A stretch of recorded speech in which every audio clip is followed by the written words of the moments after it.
Bismillahirrahmanirrahim. Assalamualaikum warahmatullahi wabarakatuh.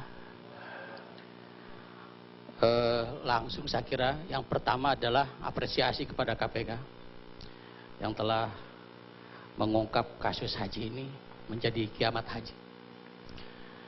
Saya perlu catatan sedikit Bang Karni. Yang pertama adalah kalau indikasinya adalah yang dikorupsi adalah dari APBN, memang haji ini mendapat alokasi subsidi APBN setiap tahun, dan itu juga awalnya belum ada. Sekitar tahun 2006 ke sini baru dapat subsidi APBN. Artinya kalau dari APBN sangat kecil jumlahnya. Karena pemondokan ini bukan dari APBN.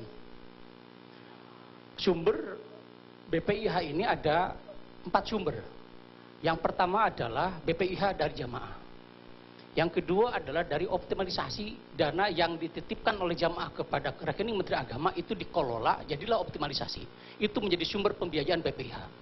Yang ketiga adalah APBN, di mana APBN diperuntukkan untuk indirect cost. Itu saya kira yang perlu dicatat juga disampaikan kepada publik. Yang keempat adalah APBD, karena APBD pun tersedot dananya untuk haji ini memberangkatkan untuk petugas-petugas kafilah daerah. Ini juga yang perlu dicermati, apakah SDA ini sampai di sini aja itu juga masuk indikasinya dari APBN-nya atau dari dana optimalisasi. Karena pemondokan ini sudah teralokasi 2012-2013 ini dari dana optimalisasi, bukan dari APBN. Ini dana masyarakat. Jadi kalau dikategori dana korupsinya adalah korupsi, berarti korupsi dana umat, dana masyarakat haji. Ini yang saya menyakitkan hati masyarakat. Kenapa? Karena sudah mempercayakan dananya kepada rekening pemerintah, itu dikelola, kemudian sekarang terindikasi ke sana. Ini yang saya kira sakit bagi masyarakat haji. Sakitnya apa? Karena lembaga yang kita hormati, lembaga yang kita junjung tinggi ternyata juga menjadi bagian dari konversasi politik kaitan dengan penggunaan dana haji yang sewenang-wenang. Tapi catatan yang kedua adalah tidak jadi sebuah pelajaran untuk kita. 2004 misal kasus yang sudah terjadi menjerat menteri yang lama, termasuk dirjennya Pak. Jadi kalau misal sekarang Pak SDA ditetapkan atau terindikasi korupsi, itu pun kan kebijakan umumnya ada di menteri, tapi pelaksana teknisnya ada dirjen. Dan itu dirjennya saya kira bukan Pak Anggito, karena Pak Anggito masuknya di tengah jalan. Artinya seluruh kontrak-kontrak diselesaikan oleh dirjen sebelumnya. Maksud saya, artinya harus menjerat juga adalah Pak APK sudah nggak ada. Harusnya juga ditelusuri, dijerat juga adalah dirjen yang lama, karena kontrak-kontrak yang lama pelaksana teknisnya dirjen. Jadi bukan Pak Menteri. Untuk itu, secara umum mungkin Menteri tanggung jawab, bahkan sampai Presiden tanggung jawab, karena ini adalah undang seperti itu. Pak pelaksana haji itu pemerintah Pak. Di mana pemerintah itu adalah pelaksananya, termasuk dalam jadwal Menteri, teknisnya ada di dirjen, termasuk perwakilan kadakernya ada di Arab Saudi, termasuk kabinet hajinya, termasuk duta besarnya di sana. Artinya ini adalah semua lingkaran yang perlu dicermati lebih jauh, karena juga melibatkannya bukan waktu yang pendek, bukan 2012, tapi juga sebelumnya juga sudah carut marut persoalan ini.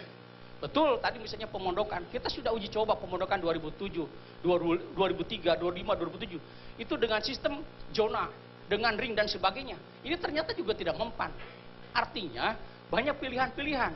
Nah sekarang ini mungkin uji coba yang terakhir oleh kementerian, bahwa ada model rumah, tidak lagi pondokan, tidak lagi apartemen, tapi bentuknya adalah hotel melati. Ini juga perlu dicermati. Apakah ada untuk menampung sebanyak itu? Karena setiap tahun kita lebih 250 pemondokan yang disewa dan berlibatkan begitu banyak orang di sana.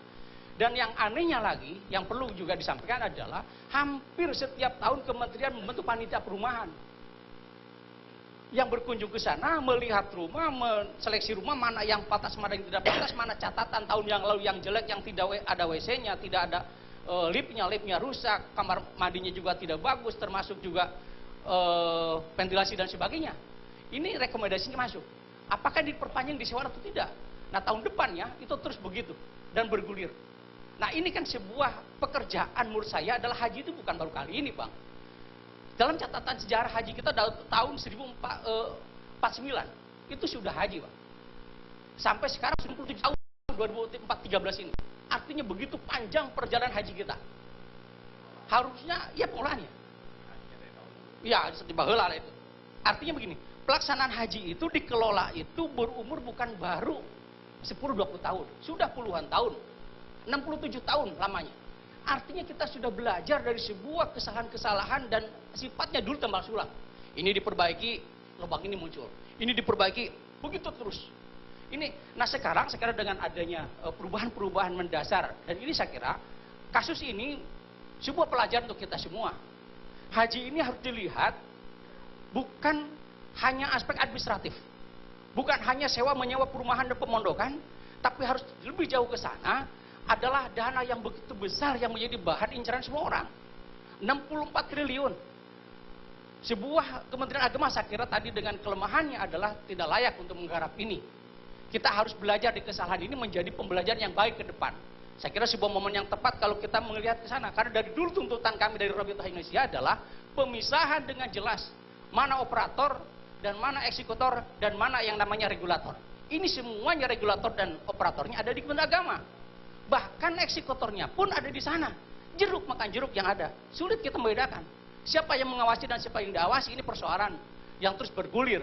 Ini saya kira catatan-catatan yang perlu kita lihat. Untuk itu, dari awal kami mendukung kepada DPR, tentunya ada kebijakan untuk memisah itu di DPR nantinya adalah bagaimana kasus ini menjadi sebuah kesempatan dan lubang untuk memecah Kementerian Agama bukan menangani persoalan haji, tapi dipisah kepada lembaga tersendiri di mana kewenangannya lebih jelas tadi, termasuk pengelolaan dana hajinya.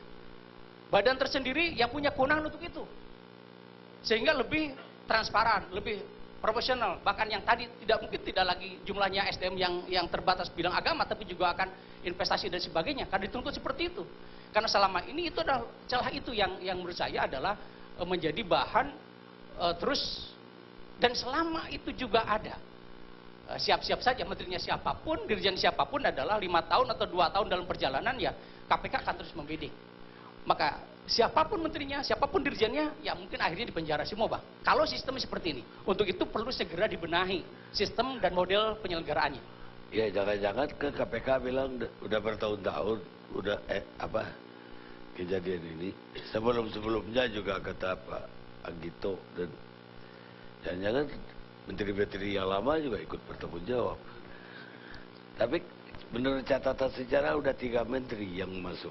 Zaman Bung Karno juga masuk. Ya artinya kita tidak boleh terlena dalam soal ini, Bang. Anda jadi caleg gak kemarin? Saya jadi caleg, Bang. Lolos ya? Iya, caleg. Tapi nggak dapat, Bang. Sayang banget, harusnya Anda masuk Komisi 8. Siap, Bang. Walaupun nggak jadi caleg, saya kira bisa membantu di luar, Bang. Sekarang kita mau gabung dengan PPATK.